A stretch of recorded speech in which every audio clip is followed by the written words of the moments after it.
you are. Give us an introduction and tell us all about you. Go ahead. Go ahead. Go ahead, Shawn. Okay. All right. My name is Shawn Laurie, actually, AKA Shawn the Veteran Guy. It's actually my personal brand and clothing brand that I also own, Shawn the Veteran Guy. I'm a social media influencer. A lot of people call me an inspirational speaker because I'm always making videos and inspiring people. My mission is basically to work with veterans and other people that struggle with mental health and addiction. I served 10 years in the military, 2 tours to Afghanistan, so I know all about PTSD and mental health and all that stuff. So I try to spend most of my time just trying to encourage others not to give up. And so I use social media for that and also travel to different areas and speak and stuff like that. So recently I ran into a good friend of mine that has an organization called the AFID ID, and it's basically a mindset program.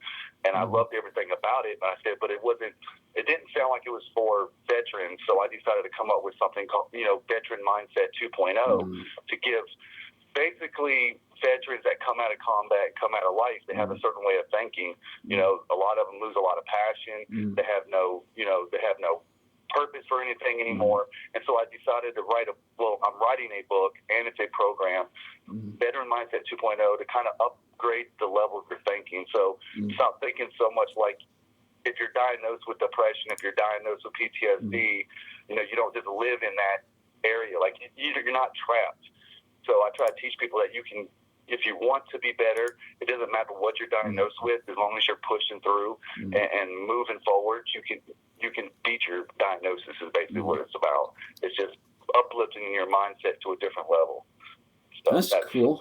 That's pretty much what inspires me. That's pretty cool.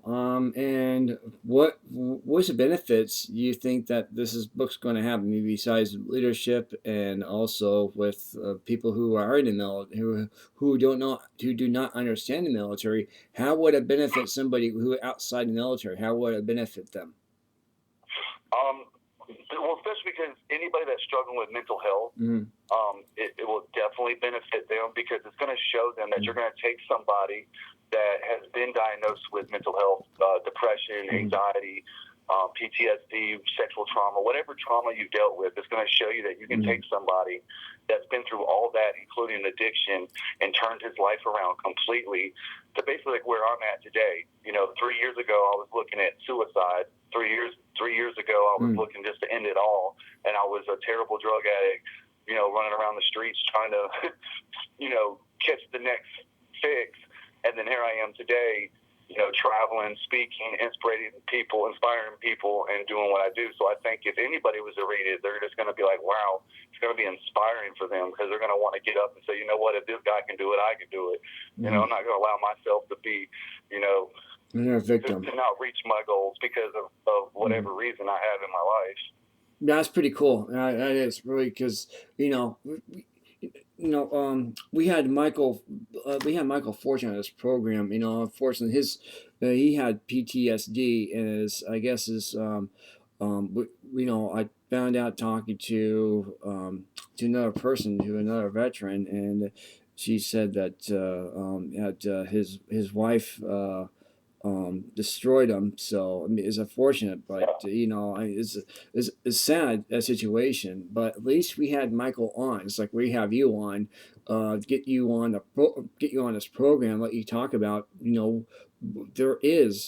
There's light behind the tunnel. There is light. There is hope. There is help, and that's what we want to talk about this morning. So I appreciate this. Thank you so much for your time. Oh, you're very welcome. It means a lot to me, because there's a stigma out there, and that's what really gets me. Is even outside the military. Let's just take away the military. Just say how many millions of people, and say millions of men that are in this country that are diagnosed with depression, and they're too ashamed to come out and admit it, and they don't want to get help because they have this stigma that if you're a man, you can't you can't have problems because it makes you weak. Right. And so I try to show these men that, look, just because you've been diagnosed with depression doesn't make you a weak person. It actually makes you more of a man to step up and admit it, and that you need help. And so that's what I just try to encourage them. Right. That's great.